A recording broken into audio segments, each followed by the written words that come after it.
कभी कभी दुनिया को बताने के लिए कि हम क्या कर सकते हैं, हमें कुछ ऐसा करना पड़ता है जो इतिहास में दर्ज हो जाए। 7 मई 2025 सुबह 4 बजे भारत ने ऑपरेशन सिंदूर लॉन्च किया और पाकिस्तान समझ गया कि अब सिर्फ निंदा नहीं होगी, जवाब मिलेगा। ऐसा जवाब कि आने वाली नस्लें भी कांपेंगी। ये कहानी है आतंक का अंत करने की। ये कहानी है उन आंसुओं का जवाब देने की जो पहलगाम में बहे थे। और ये कहानी है उस नए भारत की जो अब सहता नहीं है, सीधा जवाब देता है।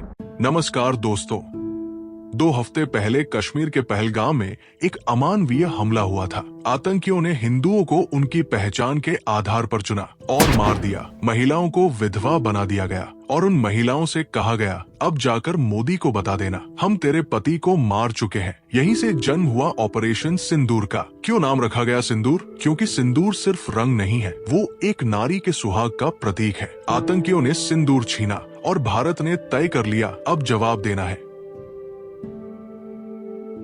India didn't just respond emotionally. This was strategic warfare. First, they ran a massive deception campaign. 244 sectors में मॉक ड्रिल्स शुरू की गई। पाकिस्तान को लगा कि बस ड्रिल है, लेकिन हकीकत में वो युद्ध की तैयारी थी। पाकिस्तानी सीक्रेट एजेंसीज उलझी रही, कंफ्यूज रही, और यही भारत ने अपना मास्टर स्ट्रोक चलाया। एग्जैक्टली सुबह के 4 बजे the first wave launched. Mirage 2000, Sukhoi 30 और तेजस जेट्स ने आसमान से हमला किया। DRDO के इंडिजिनस ड्रोन्स और ब्रह्मोस क्रूज मिसाइल्स ने ग्राउंड टारगेट्स को नेस्तनाबूद किया। पिनाका MBRLs ने सपोर्ट फायर दिया। टोटल 9 टेररिस्ट बेसेस डिस्ट्रॉय कर दिए गए। POK से लेकर बहावलपुर तक हर जगह सिर्फ राख बची थी।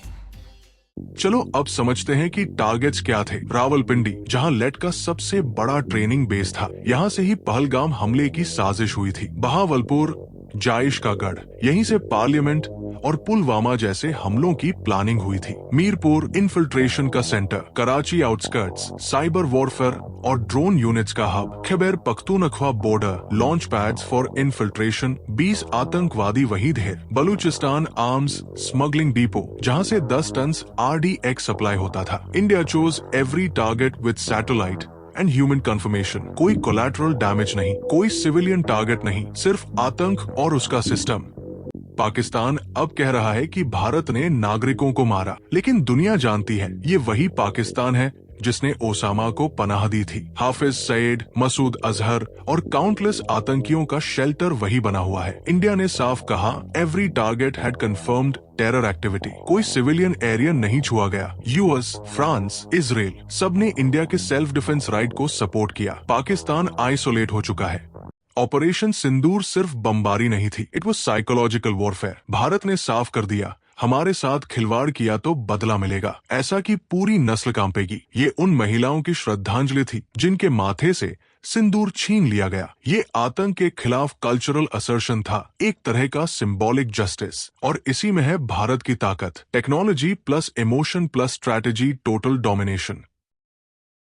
ऑपरेशन सिंदूर एक मैसेज था, लेकिन सिर्फ पाकिस्तान के लिए नहीं, दुनिया के लिए भी। इंडिया ने दिखा दिया कि हम सिर्फ ग्लोबल समिट्स में स्पीचेस देने वाला देश नहीं है, हम वो देश है जो खून का हिसाब इतिहास से लेते हैं। अब हमारे लिए आतंकवाद सिर्फ सुरक्षा का मुद्दा नहीं है, ये अब ईस्ट का सवाल बन चुका है। कश्मीर में जो मासूम मारे गए थे वो सिर्फ स्टैटिस्टिक्स नहीं थे, वो हमारे अपने थे। उनके लिए अब शोक नहीं, प्रतिशोध होगा। पाकिस्तान को समझना होगा, ये 1999 या 2008 वाला इंडिया नहीं है, ये 2025 का भारत है जो सैटेलाइट से देखकर हमला करता है, लेजर गाइडेड बॉम्ब से सर्जिकल स्ट्राइक करता है और ग्लोबल सपोर्ट के साथ आगे बढ़ता है। इस बार हमने सिर्फ आतंकियों के ट्रेनिंग कैंप्स उड़ाए हैं, लेकिन अगली बार अगर जरूरत पड़ी तो कमांड सेंटर्स भी ढाएंगे। ऑपरेशन सिंदूर एक वार्निंग है, और याद रखो, जो भारत की माओं के सिंदूर से खेलेगा उसके देश के नक्शे पर भी लकीर खिंच सकती है। ये बदला एक घटना का नहीं था, ये घोषणा थी एक नए भारत की।